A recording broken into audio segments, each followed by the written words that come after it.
commercial fishermen say working waterfront, they use that term similar to how somebody in agriculture might say food system. So it's everything from the mooring where they keep their boats, to the wharf where they bring their catch in, and even the trucks, bait, ice, and fuel that are necessary for business.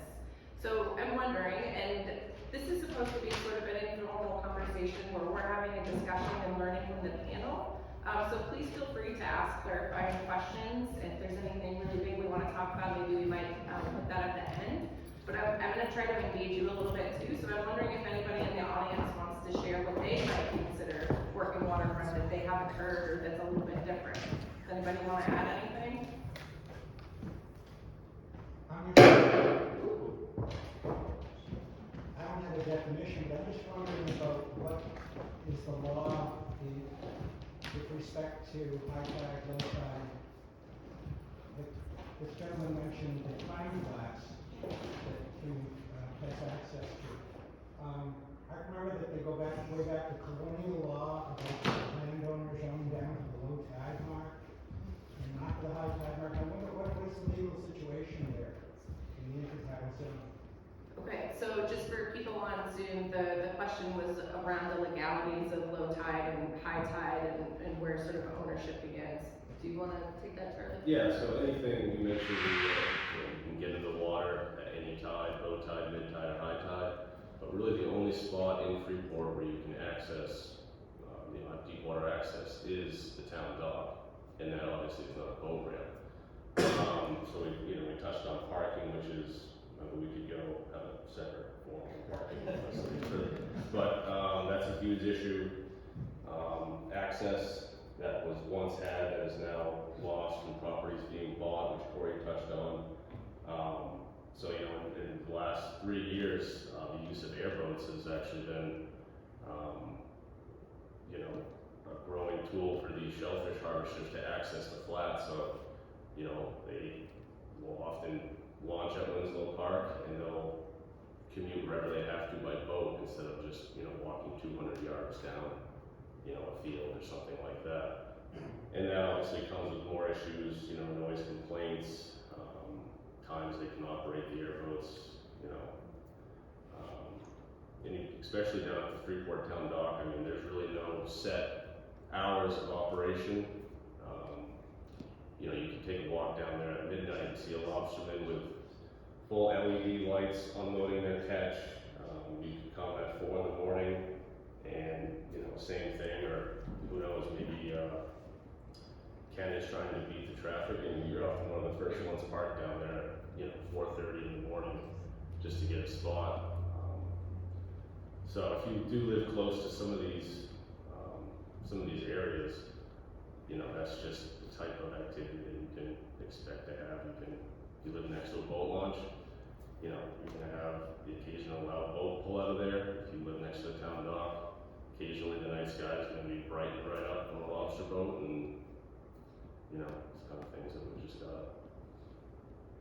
gotta learn to live with. And what about you? Well, I just, it's interesting to hear people have different perspectives about all this different stuff, and as a sea farmer, we go through a leasing process, and we receive a lot of pushback on stuff. One of my friends was applying for a lease, and her only intent for lighting was to occasionally use a headlamp if she had to work after dark. And people were up in arms that she was going to have a 24-hour operation. So I think having that conversation so that we all understand exactly what the impacts are going to be and why it is that we need to do the things that we do for our business, and that we're part of the community too. We're not a criminal trying to sneak into your garage. And I think better understanding there would result in things like maybe there would be less use of airboats if everybody was able to walk across, lawns and have the access that people used to have.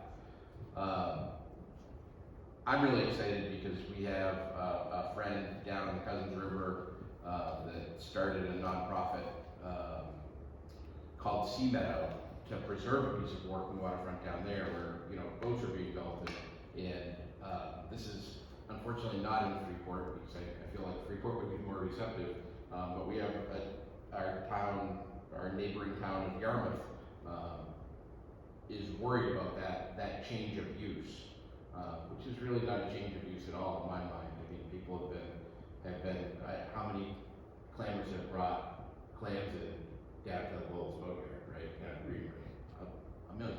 I mean, millions of pounds have probably come across that hard surface. And I think if all of you guys could realize that really what we want to do is, take you out for a nice tour, bring you some nice clams, feed you some oysters, and maybe pour a beer for you, you'd realize that we're there for you. We're trying to provide service and provide food for everybody, and great food off the coast of Maine. So would you say, because this is one of my questions, what's something you wish people knew about the working waterfront for seafood? I wish you knew how hard it was to labor over an oyster for 3 years to get it so that it's ready to be served on the ice, or how hard it is to dig a clam. Because, boy, it can be really frustrating when I'm back there behind the bar and somebody complains about the price of oysters. No offense, you guys, but it isn't just the shucking that's going on. So we do work pretty hard to get that food there. Our payoff is that we've got the best office in the state. So to me, that's worth it. Absolutely. But again, anybody that wants to come out on the boat, and I'll give you a free tour. It just comes with 8 hours of work. What's one thing you wish people did? Like you said, it's just the hard work that's put in.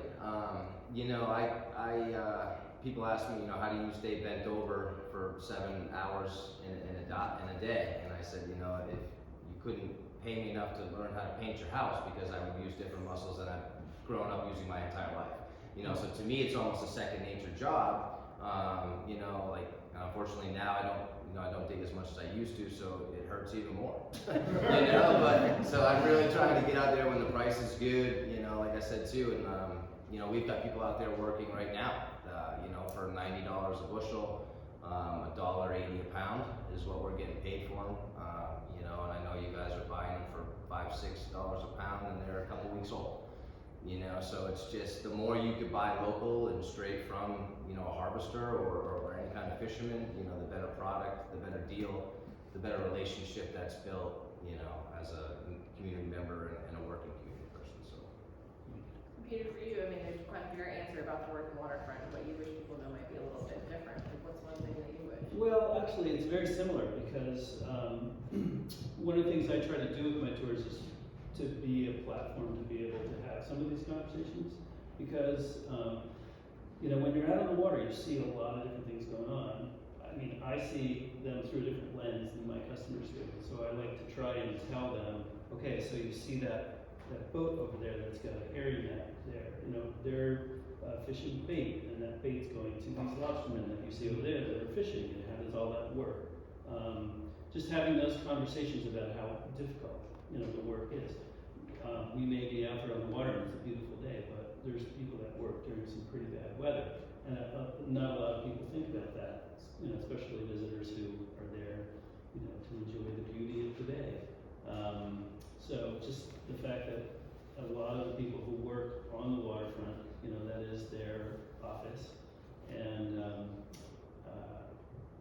they work real hard for being able to deliver the product that we enjoy so much. So. It is their office. I hear Absolutely. with every working waterfront panel we do, there's always a panel member that sort of brings that up, that's their office. And it is interesting how it's so different being on land than it is out on the water. People will say that to me all the time about, my husband. They're like, oh, it's so beautiful outside. You must be having such a nice day fishing. And it's like, well, I'm not going to make that assumption. Or they'll ask, like, well, what do you do when it's raining? And it's like, well, still go dig clams, you still go fishing. Yeah, it's your office. You just don't necessarily have a roof. So, what about you, Charlie? Is there one thing that you would say either for the public or even to harvesters? Like, what do you want people to know about working waterfront? I think I just reiterated that, there's no set hours of operation. It's dictated by growing seasons or tide cycles. When they might have a week of horrible weather, but they might have, you know, like I said, a night where it's beautiful, and, you know, the correct season falls into place and everything. But so just, you know, I obviously field a lot of complaints, from noise complaints to trespassing complaints, I mean, you name it. And some of them are legitimate, and some of them, you know, I think folks could, you know, take a deep breath and kind of think about what's going on and be more aware of where they're living and their surroundings, and work together. So Ken, you said something too about the amount of work that it takes to get the oyster from sort of point A to the point B where it's actually being sold. Can you sort of, and I talk about this with commercial fishermen too, because my husband's least favorite question is, are you fishing tomorrow? Because there's the assumption that if he's not fishing, he's not working. And I imagine that's the same for you. If you're not out there harvesting your oysters or seaweed, that means, and I know that's not true. Sure. So can you tell, what's your job description like these days? My job. That's interesting. So I'll just take today, for example. Today, I'm part of a co-op, what are we called? Maine Family Seed Farm Cooperative. There it is. That's our president right there. And today is tour of the kelp farm day. So we actually go out, we check on every single kelp farm in the cooperative, and we try to schedule work to do on each farm as we go. So today, because we're having a great year with our kelp, the kelp, as it grows, it starts floating. And it floats up to the surface, and it's a lot of work to put suntan lotion on all the kelp, so we put weights on it to bring it down instead. So we were out there, we were putting weights on kelp, and then we were driving along, and we were going by some real fancy new houses over at Cousins Island, and we saw some little black shapes on the shore, and we realized that those were somebody's cages. And we know that Charlie would get the call, Will would get the call over in Yarmouth that, you know, somebody's stuff was ashore, and, you know, they need to come take care of it right away. So we went over there, and we went ashore. Don't tell anybody. And picked up the cages and threw them on the boat and continued on. We picked up a tree that was tangled up in a farm, and we came ashore, and we had a pound of kelp, which is not much of a harvest, but it's as much as the restaurant wanted. So, you know, today we didn't go out there and bring in a huge catch, but we did a lot of really important work for all those farms. If we have a +3 day, we can't go out, we're working on gear. If I get a call from one of the lobstermen down in the town, I might be going down to, you know, hop in the water and cut line off of their prop so that they can get to work the next day. I'll spend time underwater putting in helical anchors, and I might be working on my farm, or I might be working on one of my friend's farms. From day to day, I might know what I'm doing for the next 3 days, but after that, it's kind of fog. Right? I don't know. It'll depend on the weather. It'll depend on the tides. It'll depend on what other people need and what my farm needs. But it's pretty good. Well, like I said, like I'm a school teacher right now, so I mean, if I went into my daily task, you probably wouldn't want to know as much. But you know, as far as digging, you know, my season is, you know, sometimes when the weather's good and the price is good, I'll go from school home, change, and go down to the water and dig. You know, I dig by myself now. I don't have a boat. Sometimes I'll just go out walk by foot. You know, so I try to look at the price, try to pick a number that I want to make for that day, go down, dig, and get out of there. You know, so there's not as much prep on my end as far as, but the biggest thing for me is having connections with the seafood buyers. They don't like somebody that only shows up, you know, here and there and comes and goes when they want, you know, so building that relationship is different, you know, so as long as they know I have different jobs and I do multiple different things, you know, so I'm not gonna be here every day, you know, so it's a little different for me, but again, it's, you know, I try to find when the price is good, so, you know, I don't like digging in the snow, I don't like digging in the rain, so I went to the inside the school job, you know, and then I can pick and choose when I get to dig now, so, you know, I kind of get the best of both worlds for myself, so. What does working on the working waterfront, your job description? My job description, wow. It's kind of seasonal. Usually from about April on, I'm doing a bunch of boat prep, getting things ready, constantly talking to people on the phone about scheduling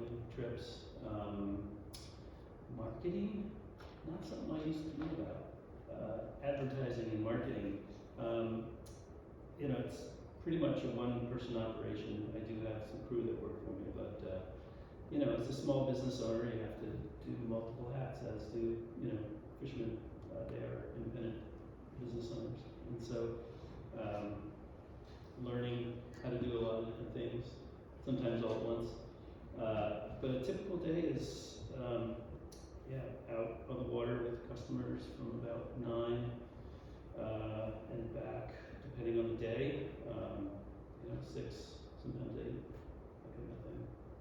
Usually try to schedule 2 or 3 trips a day. So. One thing I notice is about people that sort of work on the Oregon waterfront, especially harvesters, and for you too, I imagine, is the amount of work it takes to just get onto the water.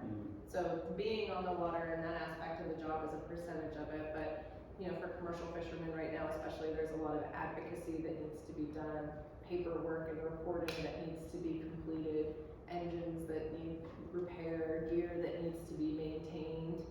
And it's all in an effort to get out onto the water to actually do the fishing or do the business, but it seems like some of those aspects of the job are becoming more and more, and the opportunities to fish are, they're not, I don't wanna say they're becoming less and less, but it's, you know, the amount of time spent in these other aspects of the job has definitely been increasing over the past couple of decades, it's for sure.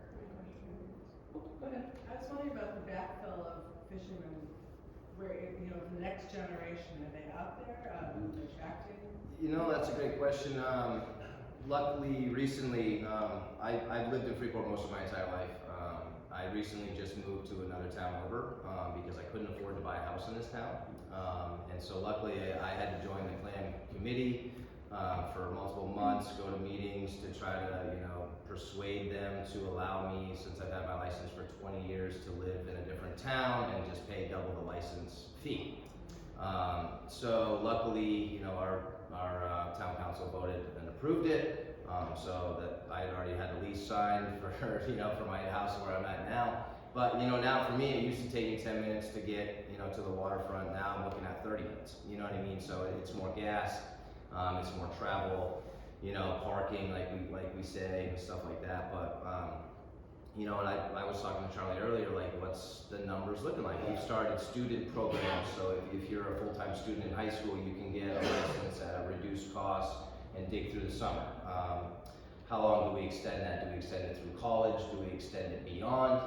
You know, we've had kids who have, you know, held a license for 7, 8 years through high school and college, and then had to lose it. You know, so how do you take away, you know, that livelihood that they built, you know, because they no longer qualify for that, you know, that title. So, you know, it's a constant battle, but it's just, you know, luckily, you know, things worked out good for me, you know, on my end. You know, but there was definitely hoops to jump through and paperwork to do, and, you know, lots of butts to kiss, for lack of a better term, but, you know, so luckily it worked out. And so, you know, my goal is that they will allow, you know, more people to move outside of areas because of the cost of living here, to get more people involved in it, you know. So I know, like, I don't have children, but, you know, we've talked about grandfather laws, like if, you know, you've had your license for 50 years, you give it up, can you give it to one of your children? Or, you know, or a family member, something like that, you know. So there's still rules that we'll bicker and, you know, fight, and, you know, until then, but, you know, the future for clamming for young kids in the town of Freeport is grim, I would say. So. I'm just gonna add to that. So for the people on Zoom that are listening, the question was about the next generation. It's also not super easy in the lobster industry or the groundfish industry or the scallop industry, in any of the industries. We have something called the graying of the fleet, which is the average age is increasing and we don't have as many young people coming in. We do have a pretty great apprenticeship program for young lobstermen in the state of Maine. So you can, if you're a fishing family or not, you can find a lobsterman to sponsor you, and you can do it's 1,000 hours and 200 days. So you have to work over 200 days and do 1,000 hours, and you can get your lobster license that way. My daughter's 18. She just got her commercial fishing license to be able to go lobstering. But as a fishing family, we're also encouraging her to learn other trades to help supplement her income because we understand the obstacles that exist. For things like ground fish, the other thing to consider, especially in the Northeast ground fish industry, it's one of the most dangerous civilian occupations in the United States. And so when you think about the costs of doing business, like Corey was mentioning, where you're gonna live, the risk that's involved, young kids are not just jumping into this industry. So it's really something that I know at Maine Coast Fishermen's Association, we're working really hard to try to create paths and opportunities for young kids to learn about fishing, and that to recognize that, you know, they don't have to just focus and do one thing all the time. That's actually not the best way to do it. It's good to have a diverse income when you're involved in the fishing industry, whether it's teaching and clamming or oysters and kelp or lobstering and welding, which is what my daughter's gonna do. You had a question? Yeah, sure. My name's Tony McDonald. I'm fortunate to live on the harbor here in South Freeport. And I grew up lobstering down in Pine Point from the time I was 12 through the time I was in college. And I wasn't a big guy. I had my own boat. I had 175 traps. I hauled them by hand, so I wasn't, you know, a big guy, but I grew up doing it. And so I had an incident this past summer where, not an incident, it's a little dramatic, situation where someone was complaining about the noise. They were complaining about the noise of the airboats, and they were even, this is one of my new neighbors who's moved from away, and they didn't even, not only did they not like the airboat, they didn't even like the sound of the diesels firing up in the morning down the harbor. To me, having grown up in that world, I'm not kidding, it is music to my ears. I just love waking up to that sound in the morning because it's the world I came from. And they wanted me to sign a petition or something against the airboats. I gotta tell you, I hate those airboats. I absolutely detest the sound of those boats. I like the sound of those diesels, that's okay. But I don't like the airboats, but I would not sign that because I felt that that guy is out there trying to earn a living. And who knows, maybe when I was a kid, maybe people didn't like my 20 horsepower Mercury buzzing around the harbor in Pine Point either. I don't know, but you know, the guy's out there trying to earn a living. And I think you asked early on what defines a working waterfront. And I think part of it is attitude.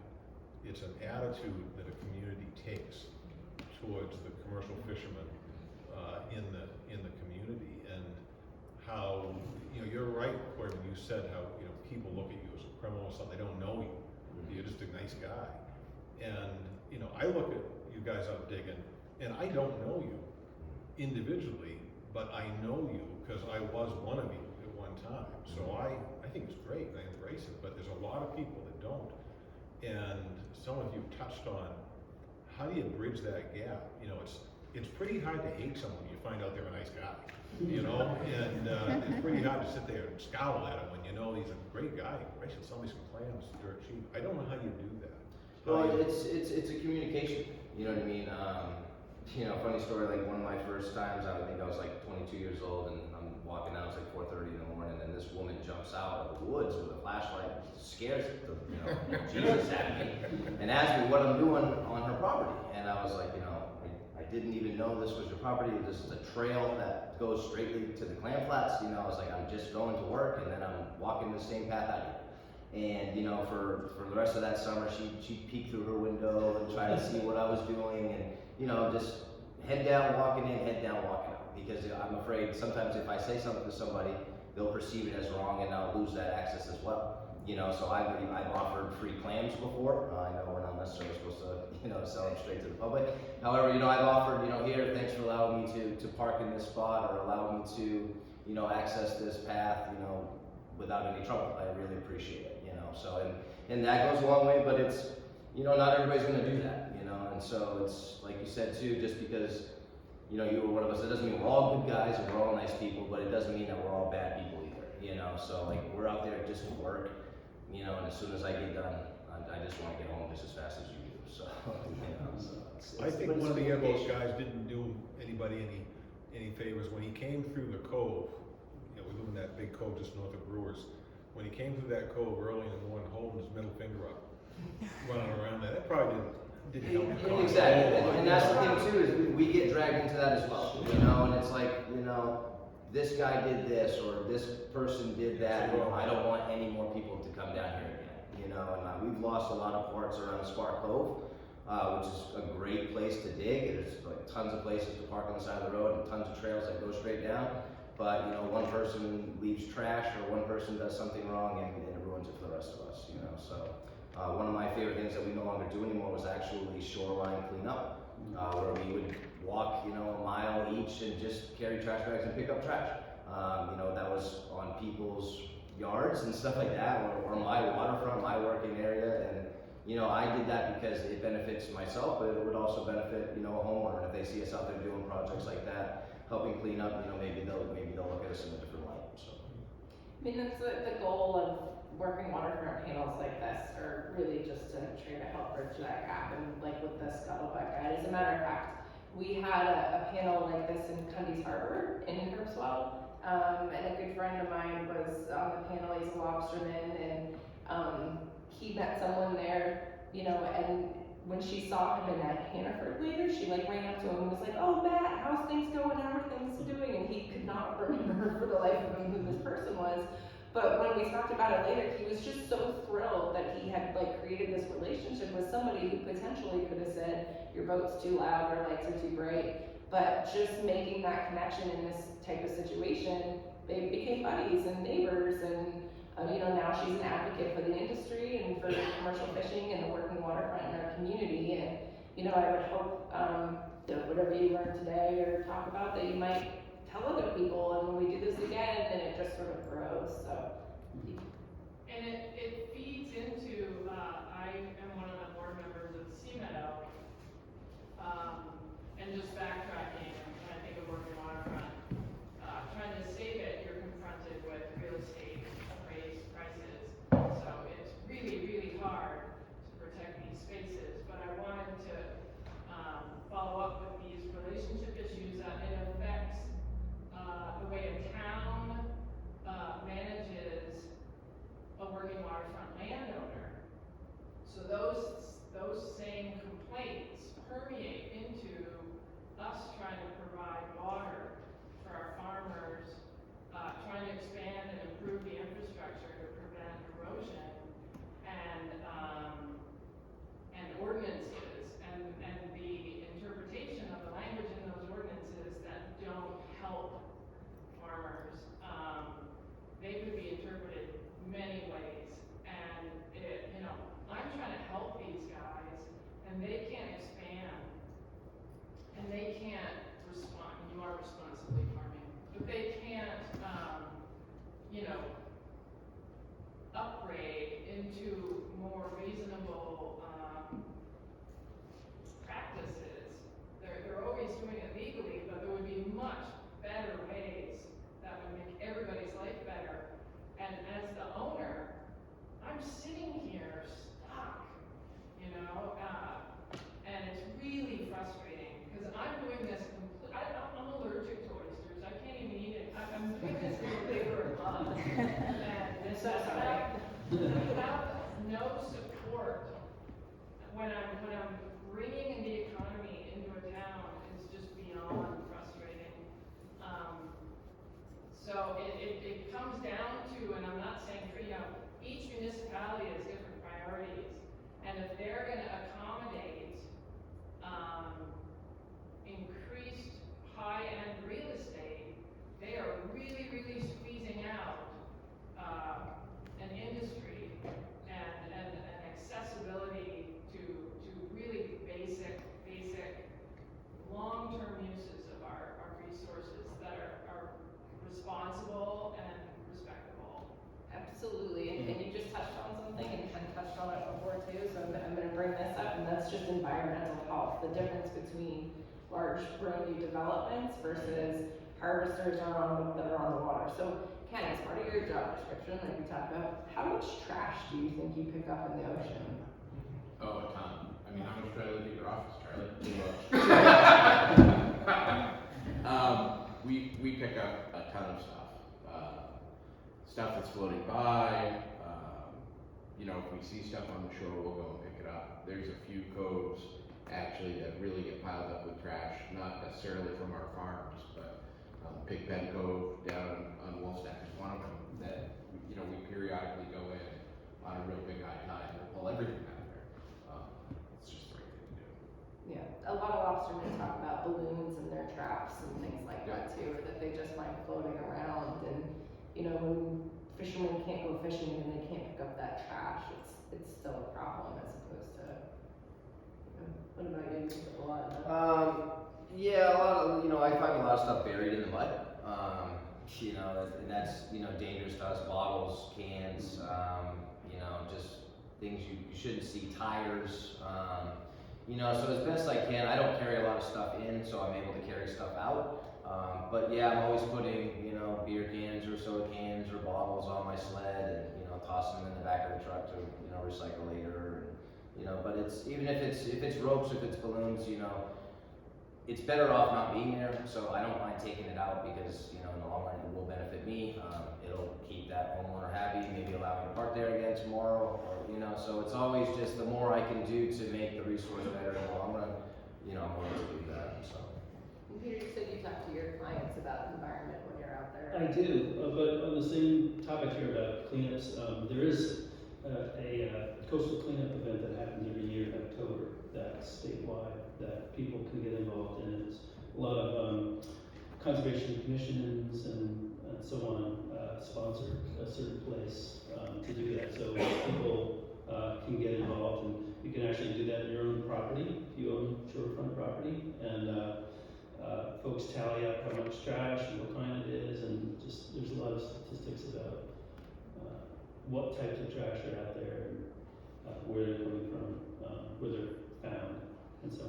But yeah, in terms of talking with customers about conservation measures, you know, I have a background of doing that for Friends Cascade. We used to do a lot of educational events and things like that, and so incorporating that into the tours is always something I try to do, and try and encourage people to do either the shoreline cleanups if they want to.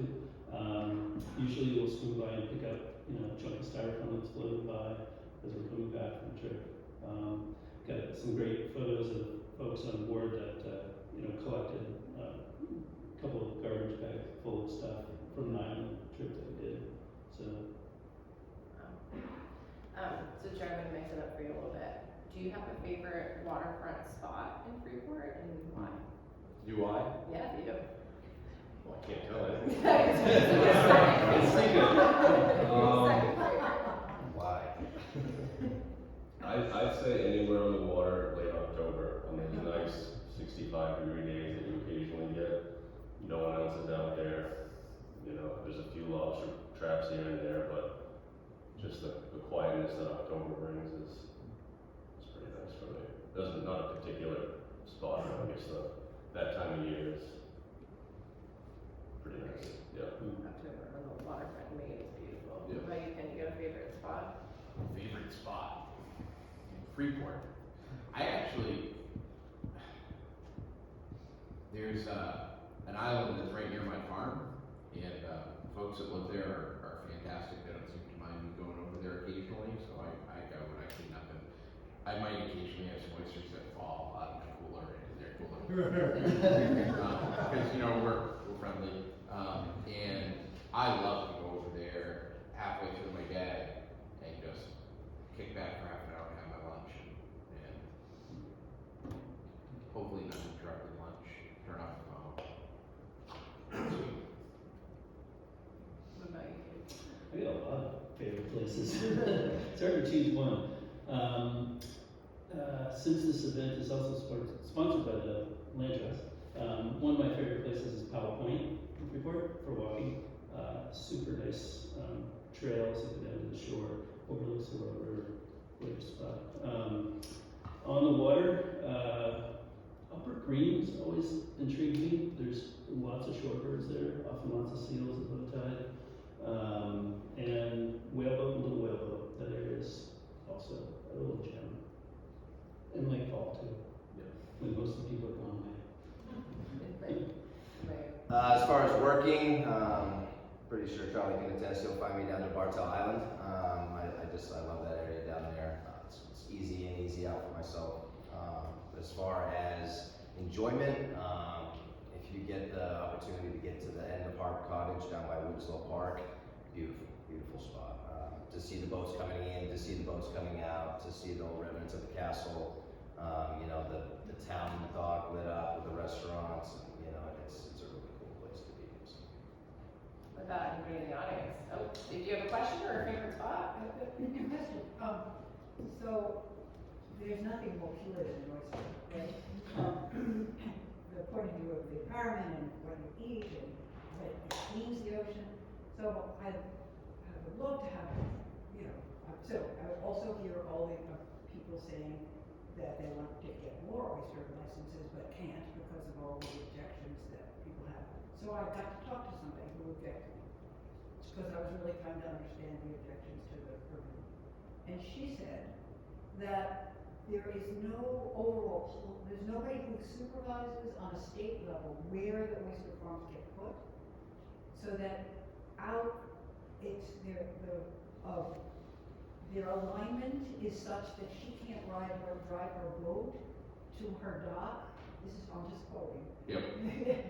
She at night they can't come in because they're willy-nilly, was the way she described the way it was laid out. She said that if there was a plan for how all that was laid out, so it was somewhat rational and also took into consideration the needs of the recreational boaters, that was what she suggested. So, comments on that, I'll take that one. So, first of all, please put them in touch with me. I would love to teach them how to be a competent boater. And, right, because it's pretty difficult when you have a recreational boater drive through your farm. I'll bet. You know, it does significant damage. They're somewhat right in that there's no person that's saying this is where the farms are going to be in the state of Maine. The system works like this. I said, this looks like a good place for a farm.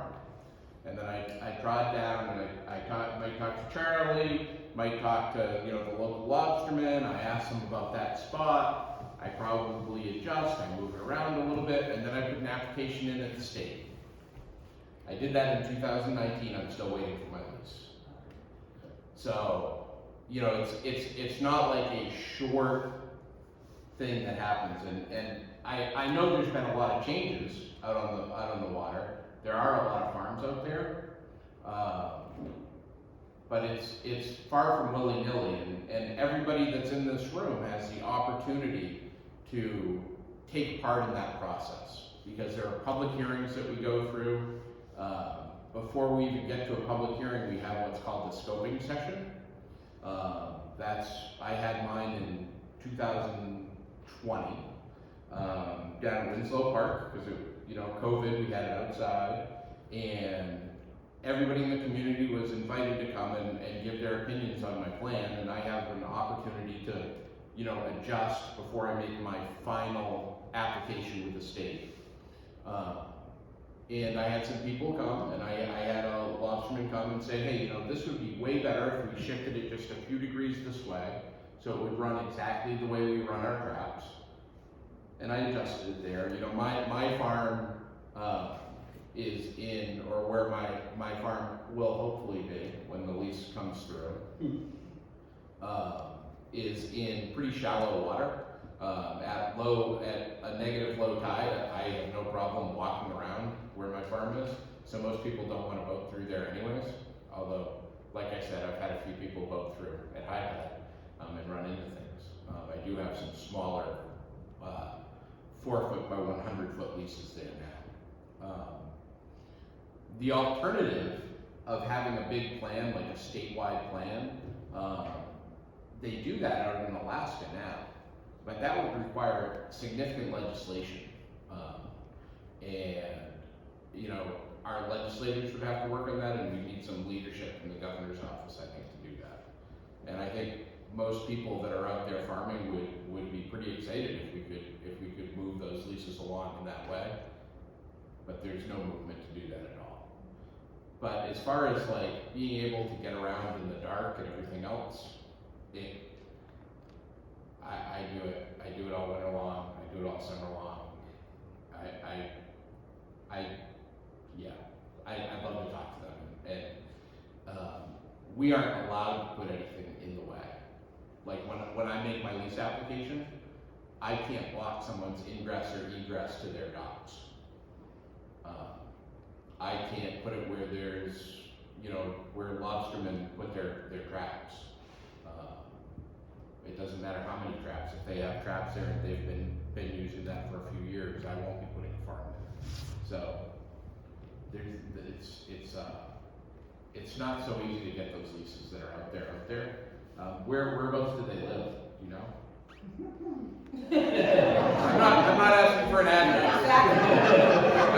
I promise to not visit their home. Someplace off Long Point. Yeah. So. There's some new leases there, but not a ton. So, on that note though, Charlie, for you, and we've talked about this in the Working Waterfront panel before, is the increasing amount of boat traffic, especially in the summertime in Maine. Have you witnessed that? And with that increased boat traffic, has there been more contention on the water, or more issues? Yeah, the last, for whatever reason, after COVID, our wait list has grown by 3 or 4 years to get a mooring in the Harris-Secret River. I don't know what caused this, but like I said, the demand for access and boating and moorings has skyrocketed. I've definitely noticed it. You notice it definitely on a Saturday. On any space that we have on our floats, folks tying up to go to the lunch and lobster. It just looks like a little taxi service. I'm constantly dealing with complaints from folks, waking folks, coming in and out of the river. So a lot of times that's all I'm doing, just sitting at the mouth of the river, making sure folks are slowing down. And Sorry. It's only gonna get, I don't see it slowing down, especially here in Maine. A lot of people are moving to Maine. It's no secret why. So I think it's gonna keep growing. Do you have any ideas, solutions? Not to put you on the spot, maybe it's something that we've been talking about, thinking about too, whether it's moorings or just the increasing boat traffic. I don't know if everybody knows, but according to Atlas Van Lines, in 2021, Maine was the second most moved to state in the country. So we have more residents and our home costs are going up as well. So, Peter, do you have anybody? You guys got a solution? I've got a solution that actually Charlie helped implement. Oh yeah. And this will help your friends. This year, buoys for sea farms, our marker buoys, are required to have reflective patches on them, and they're required to be yellow. That came from the harbor masters. Yeah, it's always a work in progress. What might work this year, in 5 years, we might find something better. It's just like the water, it's always changing. Fortunately, I don't have the golden ticket. I wish I did. Yeah. And it's hard too because Maine has such seasonality. So what might work in the wintertime won't work in the summer, or what works in the summer won't work in the wintertime. And that goes for the boat traffic as well as parking issues. In Stonington, they tried to do, I think, 1 or 2 hour parking because they were having so many parking issues, but then they found in the wintertime all the lobstermen were getting tickets. So it just didn't quite work. So there's just not like a really one size fits all solution for some of these things this time. Go ahead. I was wondering if you had any guidance for recreational boaters, other than not driving straight through the middle of the farm. Sure. Maybe using the farms in McCoy Bay as an example. In where? McCoy Bay. So McCoy Bay. Before you go on, I just think forget about our Zoomers sometimes. And so the question was, is there any advice for recreational boaters about navigating around some of these oyster currents? Sure. So I don't spend much time in McCoy Bay anymore. I used to spend a lot of time because I used to paddle at the Bean Paddling Center. The little bay that's in between Flying Point and Wolf's we have a lot of farms there. Little Buster's is there, I have a small lease there, Main Ocean Farms is there. That having been said, you know, if folks can go in there and set their pogie nets and pull pogies out of there, it's probably within reason to drive through it with a recreational boat. I think it's harder at night, right? Don't use as many lights is my word to the wise. I see a lot of people out there at night with all kinds of lights on their boat, and that means you can't see anything. But I think also becoming familiar with the paths in and out, like that particular bay, you know, if there are channels that have been kept open, you probably have a GPS on your boat. It seems like everybody does now. You know, make a breadcrumb trail during the day, you just follow it at night, you'll be fine. You know, pick your path and use your path. That'd be my. I go to McCoy Bay all the time, and the Muir Point Oyster Company has their lease there, and it's a pretty significant farm. It's actually the second largest oyster farm in the state. But navigating through there, it's, you know, when you come upon the farm, you come upon the farm. You see it. It's not small, you know, buoys here and there. So navigating through there, there's definitely channels on the sides. In fact, when they harvest and maintain their gear, they run their boats right up and down through all of their gear on a regular basis. So there's plenty of recreational boaters that go in and out through there. A lot of fishermen, recreational fishermen. So it's a pretty well used bay. But in terms of the oyster gear, it's very much, you know, row upon row upon row, and pretty visible. At night, it's a little different story, but I like the idea of reflective tape. It's a good one. Yeah, it's gonna be helpful, I think. Yeah. So we have a few more minutes. Does anybody have any other questions? Yes. I want to tell you a quick story about you guys are telling the cleanup stories, about cleaning up beaches and such. I'm not going to share what town, I'm not going to share what area, but I'm going to tell you a cleanup story.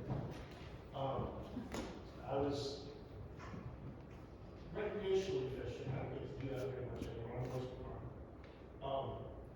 And I'm in a neighborhood of some very large, beautiful houses. And there are two folks picking up the beach, and I'm pretty close. I can hear them talking and watching. And they're filling up garbage in a can. It's pretty great. I was really impressed. I thought it was unusual that they were wearing loafers. But they were. And they dragged the garbage can up to one of the houses, and then they came back with a wheelbarrow. And they were planting rose bushes. Oh. And I thought, wow, like, you know, that's pretty cool. Like, they're really going for it. You know, there was a little section between the beach rows, and they were filling it with beach rows. They definitely thought that was really great. 2 years later, I was asked by a town committee to take a look at the public access areas. And I got on the map and I looked at the public access areas. And one of the public access areas was filled with this beautiful beach rose. And we were supposed to get it. So you couldn't walk past. I just read something in the paper this morning about the DMR licensing process, and the article's really about that process. But they were using a guy, Tim Johnson, I think was his name, in Harpswell or Brunswick. Anyway, he was talking about dragging for oysters, and I've never seen that. I mean, I grew up in Scarborough, they drag for clams. Are any of you harvesters familiar with dragging for oysters? And I wondered if it was a reporter's misstatement or whether they're really dragging for oysters. No, it's possible to drag both for oysters that are out there that are wild, and also there are some farms that bottom seed, so they take their oysters, they grow them to a certain size, and then they drop them down in the bottom, and then they drag them and harvest them that way. It's possible. Most of us that are out on the bay, and that's why you see all those floating cages, are growing on the surface these days. But there's a significant number of bottom leases. Most people rake. not drag, but there's some draggers too. We don't have any Zoom questions, but I just wanted to ask you to mention why one of our panelists isn't here tonight before we lose track of that. Oh gosh, yes, so we did have a commercial lobsterman slated to be on the panel, but he did not make it because there is a ASMFC meeting in Freeport tonight, a hearing. Can't remember exactly what the topic was, but ASMFC stands for Atlantic States Marine Fisheries Commission. And just going back to it, we were gonna try to find another lobsterman, but they were either there or at another event. And we wanted to just use that as a talking point, especially considering that we did talk about a job description. So Hugh was gonna be fantastic on the panel, but he needed to speak up and advocate for his industry and hear about what was going on. So there's lots of meetings for lobstermen to attend these days. Like we talked about, it's just another part of our job description. So thank you for reminding me about that.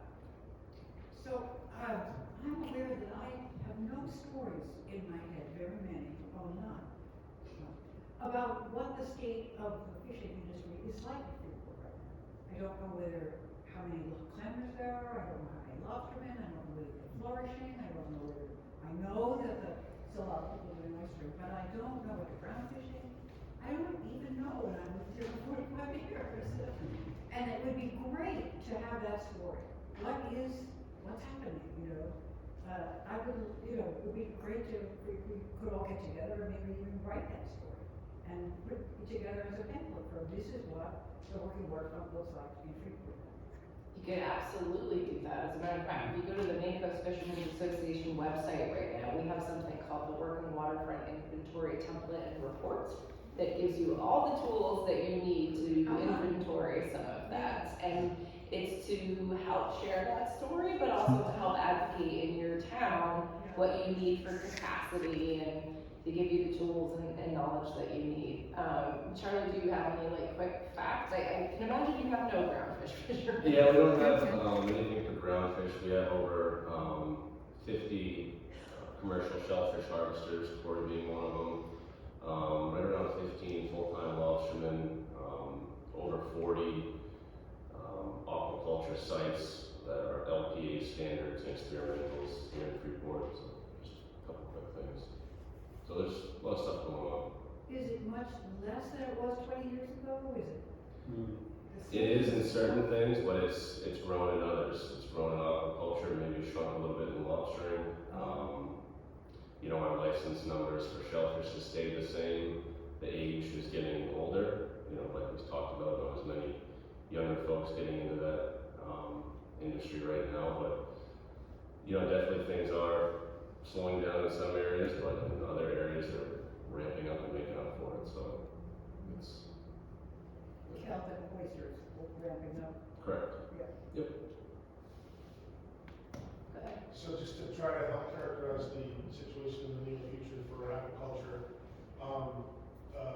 Educate Maine has organized internships for college students in Maine, and we have, is it 45 or 50 total in the state? I think it's 40 something, 50? 45. Students looking for internships in the state of Maine right now. We're interviewing like crazy, which I think means a nice future for young folks getting into the industry. Yeah, I teach at a high school in Thompson, and we yesterday had a representative from aquaculture come in and talk to our seniors and any other students that wanted to come and listen. So it was about interns and stuff. Was that? Yep. We'll show you some photography on the wall of the industry. And one other issue around access that we do, CMATA, we're trying to develop programs back to the ordinances. We're just in the planning stage because we can't initiate them. Is it equitable access? If you're a person of color, that level of sense of safety walking through people's yards is so important.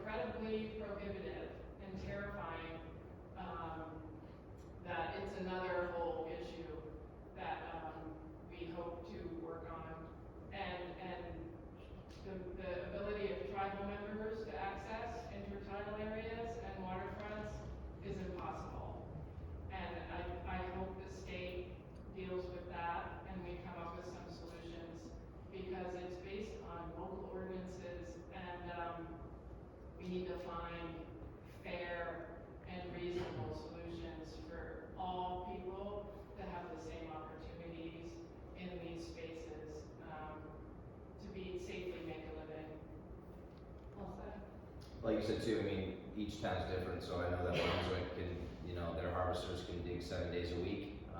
You know, I don't believe that there's light restrictions, you know, so they can go harvest with headlamps.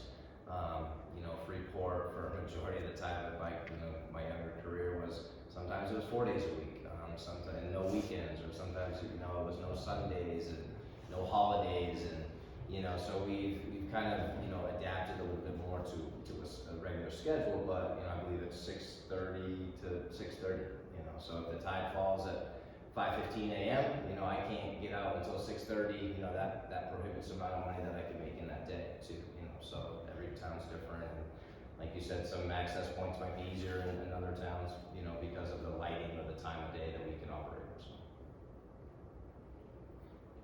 Corey, quick question about the green crab and how you're finding that affecting you in Freeport? Like I don't dig as much as I used to, but when, let's say 6 years ago, I was digging, you know, year round, and it for the longest time was never an issue. I'd never even seen one, and then all of a sudden it seemed like they were everywhere. Big ones, small ones, and first they were, you know, actually in the mud, then they transitioned to like up into the land itself and underneath like some of the sod grass and stuff, and which was eroding, you know, the land that we had. So it's as much now. I haven't seen them as much. I think they've kind of moved out into deeper waters and stuff, but they're still there. They're still very much a problem. So we haven't really figured out a solution for them. We used to have every clamor had to have two crab traps, and we'd have to harvest those traps every 2 days, you know, and we'd bring them to a place and dump them and crush them and try to get rid of them. You know, we used them for someone's driveway one time until the flies came and the neighbors complained. We tried them for chicken feed and, you know, food, you know, like seafood or fish food, and, you know, so we haven't really found a home for them, but we know it's not on the mud flats, so we try to get rid of them as much as we can. So. Okay, well, thank you all so much. So we have a couple of little things. One is, I think sometimes when we talk about working waterfront and commercial fishing, it seems like we have quite a lot of issues around access and problems. But we like to think at Maine Coast Fishermen's Association too, that with some of that also comes a lot of opportunities. I tend to believe that the future of the working waterfront is very bright in the state of Maine, and by doing things like this and working with amazing people like this, that we will still have a vibrant working waterfront and commercial fishing industry in the future in Maine. It's my hope. I also want to say thank you to the Freeport Conservation Trust and their role in doing this and reaching out to all of you. It's so much appreciated. Of course, to all of our panelists. And Ken, I'm actually going to let you, so we can go over the Freeport Oyster Bar after this. Absolutely, it's all open. They're ready to serve food and pour beer and make drinks. So please come on over. Thank you. And I wanted to make a plug because we're doing a fundraiser for you guys. That was my next note. Okay, great. No, keep on going. Okay, so next week we're actually having a learn to shuck class. That's fun in and of itself, but we're also doing wine and sake pairings that same night. So you'll be able to try a few different kinds of oysters, learn how to shuck them, pair with some nice wine, and it'll be lovely. That does sound lovely. And it supports a wonderful organization. Thank you very much. So thank you so much. I think we'll probably linger for a couple of minutes if anybody has any last minute questions. If you have questions in the future, please feel free to reach out to Maine Coast Fishermen's Association, and thank you very much.